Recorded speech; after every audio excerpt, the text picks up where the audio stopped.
Revolução ou movimento de 30? É uma longa polêmica, há uma quantidade imensa de importantes trabalhos, os historiadores continuam se debruçando sobre a crise de 30, ela é uma crise que envolve, como em tudo no Brasil, uma dimensão global, está caracterizado pela crise de 1929, a primeira grande crise do sistema capitalista, muito importante para o Brasil, não só porque o Brasil está perfeitamente integrado à economia mundial, mas porque o Brasil dependia da exportação de um único produto, que era o café, que sustentava, entre outras coisas, as finanças públicas. Então, vamos começar pela primeira polêmica. O que é uma revolução?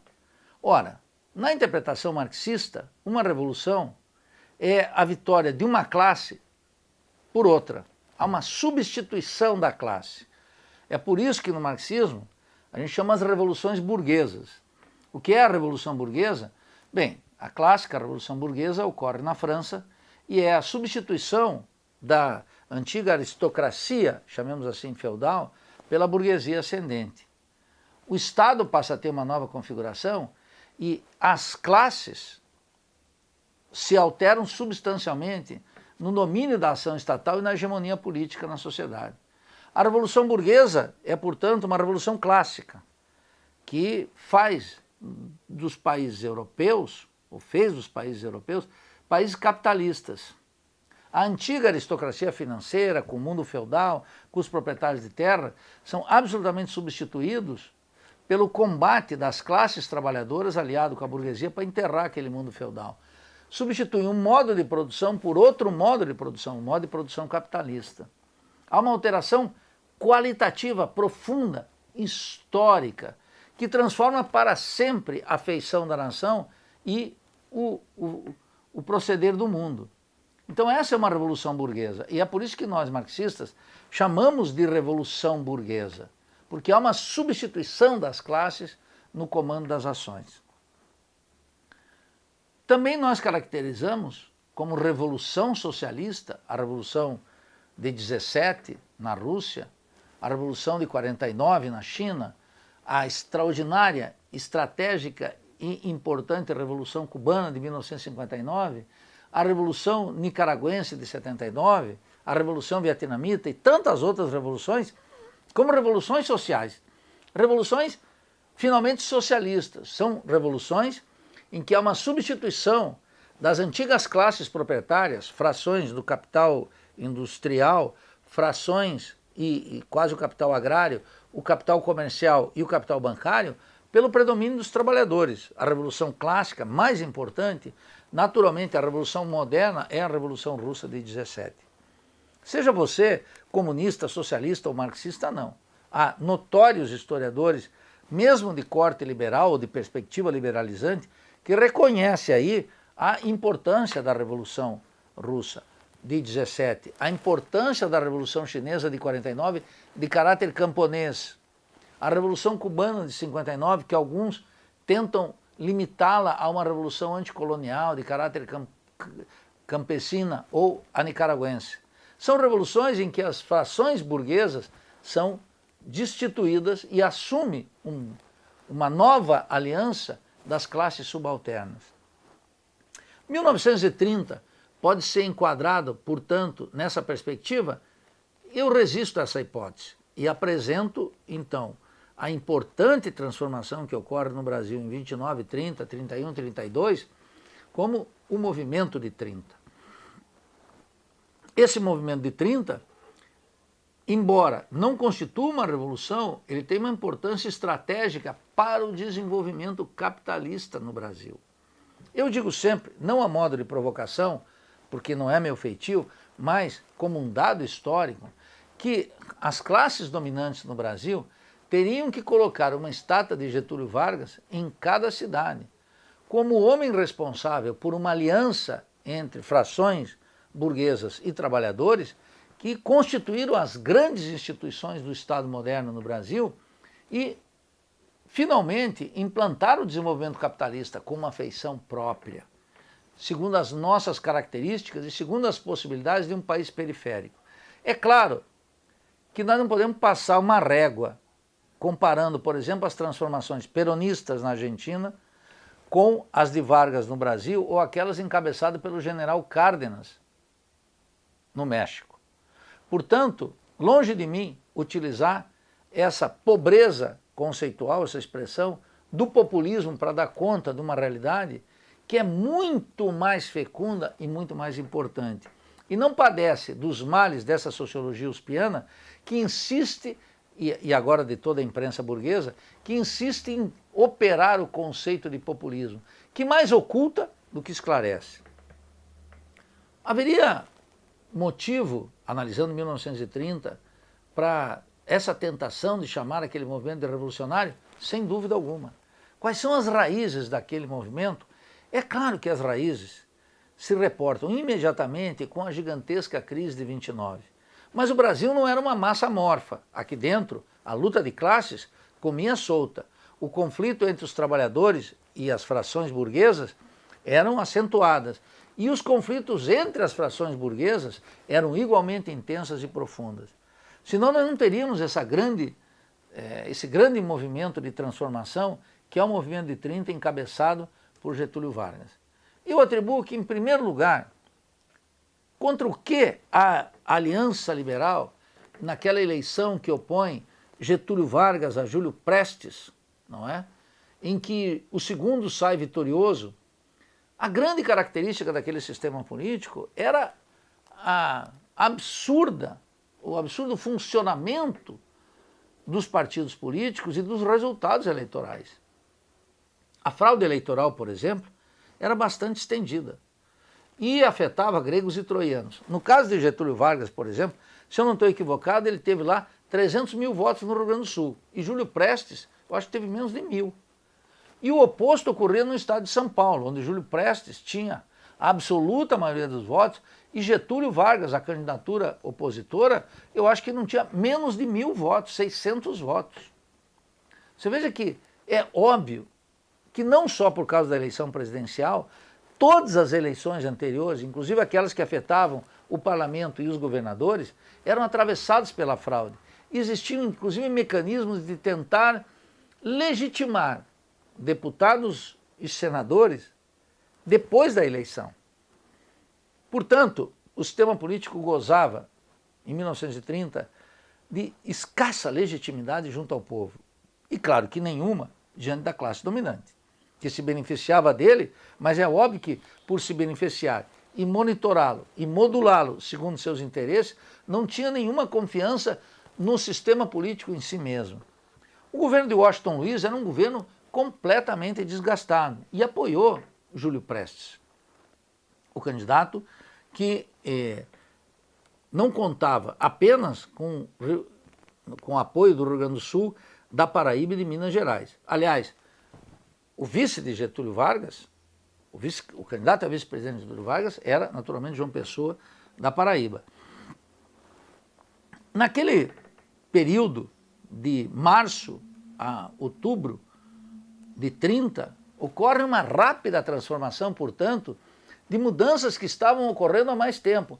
Não só o sistema político era inaceitável, não só o sistema político não admitia uma recalchutagem, o sistema político exigia uma rápida transformação, que foi afetado gravemente pelo fato de que a economia nacional sofreu uma tremenda crise em função da queda acentuada do preço do café, promovido pela crise de 1930. Não se esqueçam, o governo de Washington Luiz estava em completo descrédito com o povo. Getúlio Vargas tinha sido ministro de Economia. E Getúlio Vargas já tinha ensaiado, inclusive, um experimento de natureza keynesiana, com tentativas de estabilizar o preço do café, fazendo um sistema de estoque ou proteção cambial, ou inclusive mais tarde, vocês sabem, queimando quantidades imensas para garantir a renda dos fazendeiros. Qual é a classe fundamental, portanto? A classe fundamental, anterior a 30, é a classe do capital agrário, é a classe dos fazendeiros, aquela mesma que se opôs à Revolução Abolicionista, que estava em curso desde 1881 com imensa força e que decidiu, para interromper aquele movimento, implantar a República entre nós. E a República, em 1889, não conseguiu instaurar um sistema político com legitimidade suficiente, embora tenha resistido por mais de 3 décadas. Então, qual é a classe fundamental aí? É a classe dos proprietários de terra. Agora, nós não temos aqui, quero já antecipar, nós não temos aqui a via clássica de desenvolvimento capitalista. As frações de classe e as classes na periferia do capitalismo dependente latino-americano não reproduzem o comportamento, o funcionamento e a vocação das burguesias metropolitanas. De tal maneira que a classe dominante aqui, enquanto o mundo estava num rápido processo de industrialização, cuja epicentro tinha sido há mais de um século a Inglaterra, e estava transitando da hegemonia inglesa para a hegemonia estadunidense, já completamente acomodada em 1930, sob esse impacto violentíssimo da derrocada dos preços de café. Eu só vou dar um exemplo. Uma saca de café que custava R$ 4,71 em 29 caiu para R$ 2,69. Era violentíssimo, era uma queda abrupta, que colocava em xeque o poder econômico dos fazendeiros, dos proprietários de terra, cujo epicentro, nunca vão esquecer, não esqueçam, tem uma força fundamental no Rio de Janeiro e em Minas, mas tem uma força fundamental em São Paulo. São Paulo já é o epicentro do desenvolvimento capitalista, em que a burguesia agrária, os proprietários de terra, tem um instrumento decisivo no Estado para garantir tanto as condições no período de acumulação acelerada, como especialmente nos períodos de crise. Veja, é claro que essa burguesia agrária, ela não reinava sozinha. Nós temos que perceber e ter muita clareza que aqui já existia um capital financeiro, sobretudo de ascendência inglesa, que dominava o cenário, dominava o comércio, fazia expansão, dava estabilidade para o câmbio, garantia as operações financeiras e fomentava o comércio exterior. Portanto, aqui já tem uma burguesia financeira. E uma burguesia financeira vinculada aos ingleses, aos bancos ingleses. Nós sabemos que desde que a família real, lá em 1808, veio para o Brasil, expulsados pelas tropas napoleônicas, o comércio aqui, sobretudo no Rio de Janeiro, São Paulo, Minas, etc., se instaurou sob controle dos ingleses. Os ingleses eram hegemônicos. Não era um privilégio, chamemos assim, dos brasileiros. Na Argentina, a presença dos ingleses era avassaladora até a chegada de Juan Domingo Perón. Não só porque dominava o comércio exterior, porque dominava inclusive as ferrovias e, sobretudo, porque dominava o crédito bancário. O crédito bancário do Estado era diminuto e, para fazer essas operações vinculadas ao capital agrário e à exportação de café, os bancos ingleses eram decisivos. Vejam, não havia tampouco um Estado centralizado. A Constituição, por exemplo, de 1891, para vocês terem uma ideia do sistema político, permitia que os estados da federação contratassem empréstimos externos em libras esterlinas. Você veja que a ideia de um Estado centralizado, ela só foi vingar, e ainda assim, de maneira reticente, com as chamadas oligarquias regionais, com as frações de classes, a partir de 1930. Isso nos leva a uma reflexão sobre a maturidade do domínio de classe. E tem que colocar para todos vocês uma reflexão séria. Em que medida essa burguesia periférica é suficientemente forte, econômica, política, ideologicamente, para conduzir a transformação do país? É isso que faz com que Getúlio Vargas e muitos estudiosos comecem a trabalhar a categoria do bonapartismo, não é? O bonapartismo, não obstante, não pode ser usado aqui, a meu juízo. Isso é um outro tema. Há aqui também transformações importantes do ponto de vista da política e da cultura. Primeiro, 1930 não se explica sem a irrupção do tenentismo. O tenentismo é um movimento da mais alta importância. É a politização dos militares, é o engajamento dos militares numa perspectiva nacionalista. Depois vários deles, inclusive, vão se somar ao integralismo, né? Juarez Távora e tantos outros, e vão influenciar um outro movimento importante, que é Luiz Carlos Prestes, a coluna Prestes. Você veja que os militares estão no centro da política. Essa ideia de despolitização dos militares, nada pode ser mais irreal e mais impotente. O tenentismo é, historicamente, naquele período anterior a Vargas, uma força política de modernização absolutamente importante. Vejam que eles estavam propondo, por exemplo, a nacionalização dos bancos. Mas não só isso, eles propunham o combate ao latifúndio e reformas trabalhistas com salário mínimo. Vargas não tirou da sua cabeça. O tenentismo, que tinha simpatia de Vargas e com a qual ele vai compor e com a qual ele vai ter conflitos, etc., o tenentismo tinha um caráter progressista no interior dos militares, que é um contraste com o generalato brasileiro de hoje, que é pró-Washington e bate continência para os Estados Unidos. E considera que no mundo em crise nós temos que nos alinhar com o que eles chamam o bloco americano. Como de maneira muito reiterada manifesta o ex-vice-presidente da República, o general Hamilton Mourão, e agora senador por Rio Grande do Sul. Mas está na cabeça de todo esse generalato que nós conhecemos. Ou seja, o tenentismo propunha, portanto, um programa de reformas que democratizaria o sistema capitalista. Avançado. Imagine, nacionalização dos bancos, e não só dos bancos, nacionalização das minas. Olha que programa avançado. Tem setores da esquerda hoje que não se atrevem a discutir uma alteração dessa natureza.